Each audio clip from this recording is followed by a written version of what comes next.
Hello everyone, we are here to study the course on database management systems. Before I start the course with you, I will introduce you to the concepts that we will be studying in this course. We will start with what a database is, what a database management is. We will take up some examples and applications of databases. We will see how we construct and use the database. We will study the structured query language, which is a means of using the database. Then we will go on to the transaction processing systems of the databases, the concurrency management systems and the recovery system of the databases. So, this is the entire content of the course on databases. And now, I will start with what a database is. A database is defined as a collection of logically related data. So, first let us say a database is a collection of data. For example, I say the database is a collection of data about the student, that is the roll numbers of the student, names of the student, telephone numbers, their email addresses and so on. But we are saying it is a collection of logically related data. Now, what do we understand by logically related data? Basically, logically related data means when the data is related to each other. Let me give you an example. For a college system, the data of the students, the faculty, the courses and the classrooms is logically related to data because all this data has something to do with each other. Whereas, if I say that I have a collection of data of all the students in a college, of all the trains that are running in this country, of all the airlines that are there, and along with it I put in it all the data of the banks. So, that is not a logically related data because these data they are from different areas or different aspects.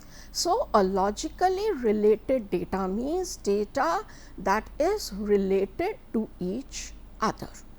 We already know that data is known facts and that can be recorded. When we say recorded, it means when I am talking of the data of a student like the roll numbers, name, telephone number, etc., then I can record these somewhere, I can store these somewhere, and data has implicit meaning.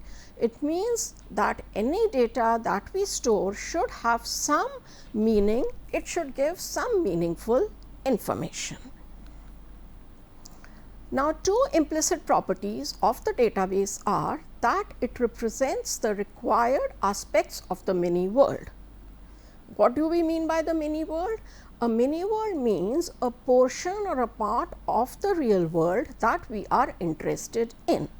Again, let us take the example of the college system where we are interested in the data on the students, the faculty, the courses and the classes that they have. So, this is the mini world of the entire college system that we are interested in for constructing the database. Now, let me consider just the student.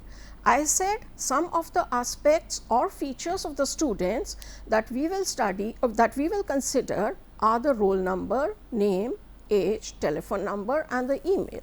But then the student has other features also like the color of the eyes, the color of the hair and his hobbies. But in our database, we are not concerned with these features and hence our mini world will contain only the features that we are interested in. So, again I will repeat, the mini world means the small part of the real world that we are interested in for our database. The second important aspect is that any change to the mini world should be reflected in the database. For example, in a database, I have the data about students including the phone number of the students. Now, let us say one student changes his phone number. So, in the real world, he has changed his phone number. It is also important that the database that represents that mini world must change the phone number, or the phone number must be changed in the database. So, these two properties of the database are very important. A database is developed means it is designed, implemented and populated for a specific purpose. For example, the college database is for the purpose of providing data to students, to the faculty and to the management of the college. We can have a database for a bank where the data will be concerned with, or the purpose of the data will be to manage the customers, the accounts of the customers, the loan accounts and the transactions in the bank. So, there is always a specified purpose for which a database is taken up. A random collection of data cannot be referred to as a database. I have already given you an example that if I try to put together the data on students, on faculty, on the banking system, the railway system and the airlines all together in a single database, then that would not be the correct way to refer to a database. Also, a database will always have an intended group of users. What does that mean? The college database, the group of users, they will be the stakeholders in the college, that is the faculty, students, management, etc. For a banking system, the specified users will be the customers and the employees of the bank and the management of the bank. For the railway system, it will be the railways and it will be people who are booking their tickets for the train. So, for any database we will always have a specified purpose and a specified group of users. I have already by now given you some examples of the databases such as the banking database, the airlines database, the railways database, the university database, and I would say any organization, any corporate would have a database to maintain its database and to manage its data. Now, this is a small example of a database where we have the data about students, about the projects and some data saying that the students they work on projects. For example, here I am saying we have the students and the students they are S1, S2, S3 and S4. I am storing the name of the students, the age of the students and the phone number of the students. Similarly, for the project we have the project number and the name of the project, and here we have the student number S1 works on project P1 and for 3 hours. Similarly, we will say student number S2 works for project P2 for 4 hours. So, this database is telling us about the students, the projects and the fact that the students are working on projects for some specified time. I have shown the database in the form of tables. There are 3 tables here. These tables in the database system, they are actually called relations. Rather, I will say they are called relations in the relational database system, which we will study. The relational database system means that the data is arranged in the form of tables, that is rows and columns to store the data. A database can have any number of tables, though I have shown only 3 tables, but in the real world that is not the fact. A database will have many tables and these tables will be related to each other in some way or the other. Here is another example of a database where we have the students, we have the course, we have the sections that the students study in, we have the grade reports of the student and we have the prerequisites for some of the courses. So, again all these tables or relations, they are related to each other in some way or the other and they constitute a database. Now, a database, it must be organized for the users to easily perform the functions of searching for the specific data. Searching for the specific data means, let us say I have this over here, I have the table student, and in student I want to search for all those students whose age is 22 years. So, that is called searching for the data. Then I can say I want to retrieve or access that data, get that data to C. So, that is retrieving the required data and modifying the data. Modifying the data means making any changes to the data. Changes to the data may involve adding new data. For example, here I write S5 Aman, age 23, and some telephone number. So, I am inserting data into this table, or I say that this student has changed his telephone number to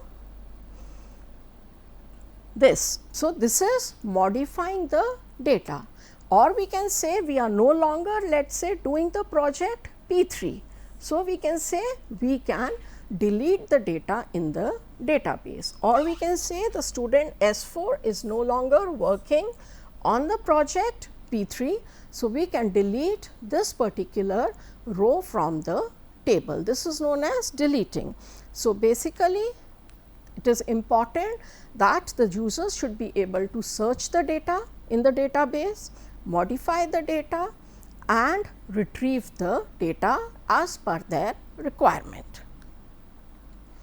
Now, we have just discussed a term known as database, which is a collection of logically related data for a specified purpose and a specified group of users.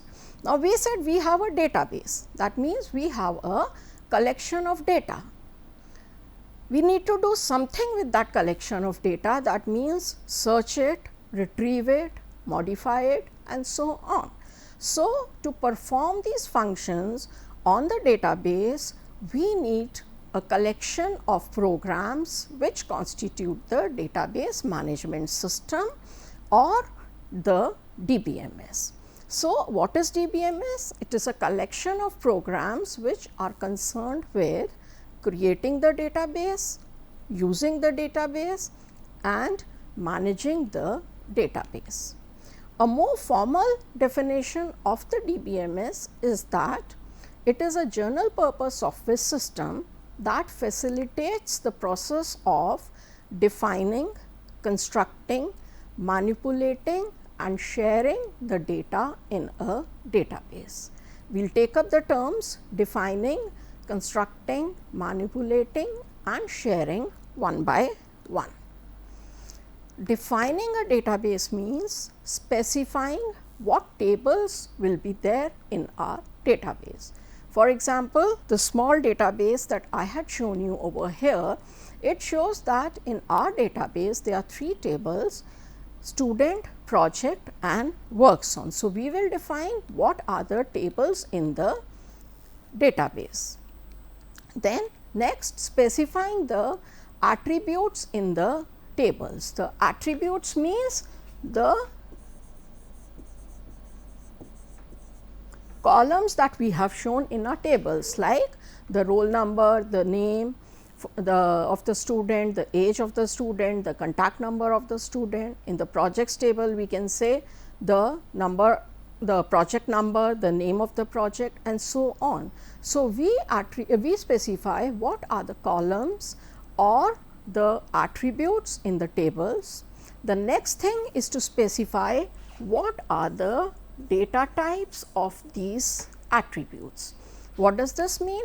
This means, for example, I have one attribute or column name as the roll number, then I may, or rather I would say the mini world will require that the data type of this attribute should be an integer type. So, we will specify that the roll number will be an integer type. Then we have name. Name, we know we should have a character type, a collection of characters. So, we will say the data type will be collection type. Let us say I have a date of birth, I may say the data type will be the date type of data. So, in this way we specify the data types of the various attributes.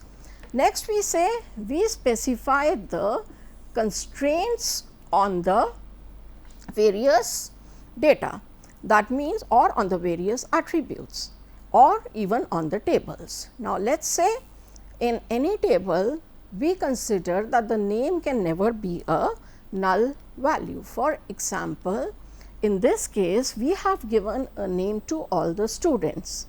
Let us say I do not give it over here, I say it is a null value, but while defining the database, if we write that we cannot have a name as a null value, then that is a constraint on the column or the attribute name, and whenever we will try to add some data or modify some data in the database and we try to put a null where null is a valid data type, then we will get an error saying that name cannot be null.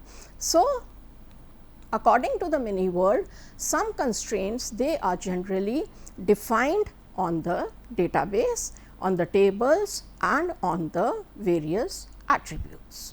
So, this needs to be specified during the definition of the database. Lastly, specifying the relationships amongst the data. Though we may not do the relationships too much in detail now, but I will give you a small example. For example, we have the student here, we have the project here, and we are saying that the student works on the project for some specified number of hours. So, this is a relationship between the student and the project. So, all these things we need to specify while we are defining our database. I have written an example over here, though we will do all these things in detail in the SQL, how to define the database, manipulate the database and so on. But for the only for an example we are writing here create, which is a keyword. Create, which is a keyword, table, which table, the name of the table is student. Then we said we have to do what? Specify the attributes in the table. What am I doing? Specifying the attributes. Name is an attribute, roll number is an attribute, phone is an attribute and city is the attribute. So, we are specifying these attributes in the student table that we want to create. Next, we have written that we want to specify the data types of the attributes. So, we are saying name will be of the type varchar 20, where varchar is a valid data type in the RDBMS, in most of the RDBMS systems. We are saying roll number will be of the type integer. We are saying that city will be of the type varchar and the phone will be again of the type integer. So, we are defining the data types of the data in our table. Next, we said we have to specify some constraints if they exist. So, the constraints for us existing here is that the name cannot be a null value. That means, there always has to be a valid name for every student in the table. We cannot say that we have a null value for the name. Similarly, we have given a constraint over here that the phone number will be unique. That means, the phone number for every student will be unique. No two students can have the same phone number. So, this is how we specify the various requirements in a database during the definition of the database. Next, we set is the constructing of the database. So, now we have created a database by writing create. When we create a database, let us say we have an empty structure created like name, roll number, phone and city. Now, what do we want to do? Now, we want to populate this database, that means we actually want to add data to the table. So, and whatever data we add to the table, that will be stored on some storage medium. So, insert into student, what are we saying? Insert into student name, roll number, phone and city. These are what we had created as the attributes. What values do we require for the attributes? Prakhar, some roll number, Prakhar's phone number and the city in which Prakhar lives. So, when we say insert into student, we list out the name of the attributes, the values that the attributes should have, the data will get inserted into the table which is student. One row of data will get inserted into the table student. Like I have shown over here, this is the row that we created using the insert. I can use another insert to create the next row like this. I will use another insert to create the next row and so on. So, what does this mean? This means that we create the table, populate the table by adding data to the table. The third is manipulating a database. Manipulating a database means we can query the database, that is, we can retrieve specific data from the database. Like for example, we may want the data of all the students who live in the city Delhi. Update the database, which means modifying some data, inserting some data or deleting some data from the database to reflect the changes that are happening in the real world, and generating some reports from the database. So, all this concerns manipulating the database. Let us have a look at some examples of manipulating the database. Here we are writing select star from student. Star refers to all. Select all from student, that means I want to select or retrieve. Select is a keyword here, okay? From is a keyword, this is a predefined notation. So, select star from student means I want to retrieve all the data from the table student that I have created. Select city from student means that I want to have a list of all the cities that they are there in the table student. Select star from student where city is equal to Delhi. This means I want all the records where city is equal to Delhi. Update student, set city is equal to Delhi. That means for all the records or rows in my table, I want the city to be Delhi. I want to update this value of city to Delhi. Update student, set is again a keyword, phone is equal to this, where is a keyword, roll number is equal to this. So, update student, set phone is equal to a new value of the phone number, where the roll number is equal to a specified roll number.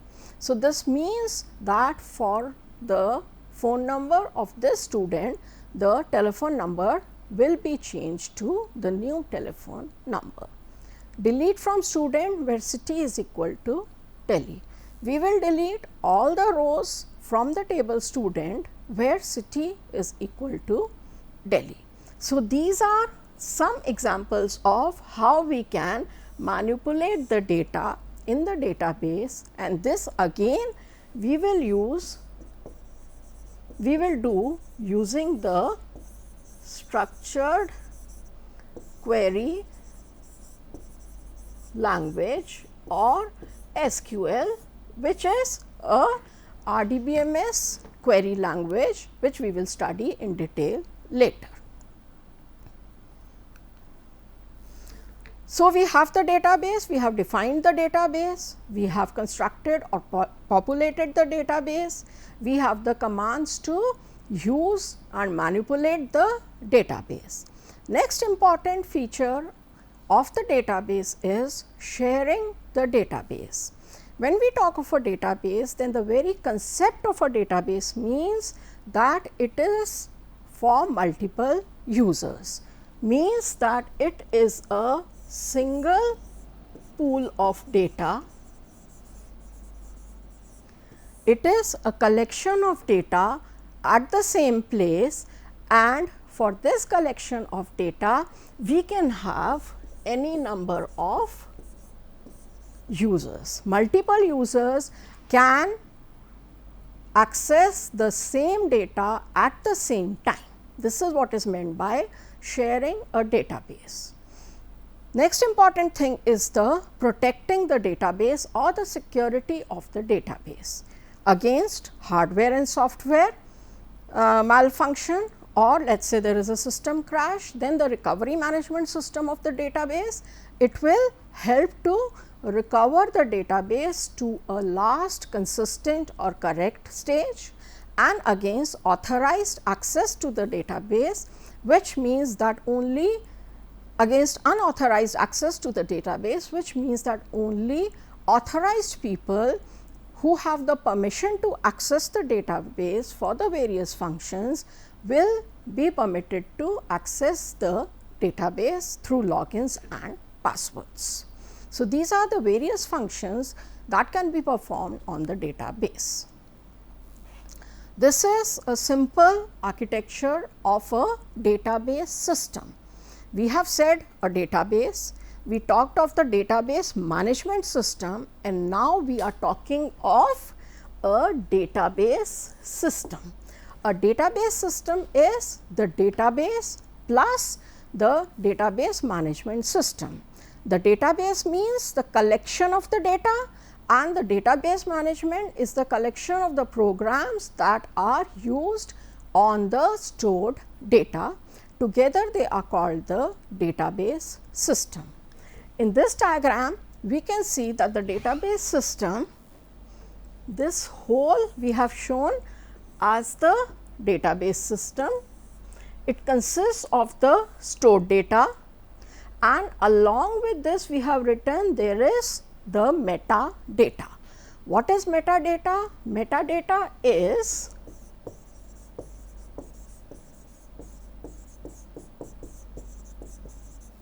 data about data. That means, it is the metadata is describing our data. It is describing what are the tables, what are the attributes, what are the data types, and so on. So, in the physical storage we have the database and we have the metadata. So, we have the database, that is this, plus we have over here our database software. Okay. The database software, it consists of either queries or programs to use the data. So, to use the data means ki either we will access the data, manipulate the data through the application programs written in some programming language, or through command line queries from the SQL prompt. So, what happens is, whenever a user poses some query either through the application program or through the a direct query, then the query it goes to the DBMS. The DBMS, it accesses the stored data to retrieve the data which is required by the query, or to perform the function on the data that the query wants, and then it returns the result back to the DBMS, and which is converted into a form which the application program can use, or which is a result of the query that was there. So, basically this is the database system. Metadata, I have already told you, is data about data. For example, it is information about the tables that are stored the columns that are there in the tables, the data types that are there, the relationships that are there in the tables, and the constraints that are there on the various attributes. All this metadata is stored in a data dictionary or a system catalog, and it helps to organize, find and understand the data, right. These are the references that I will suggest for what we have covered today. Thank you.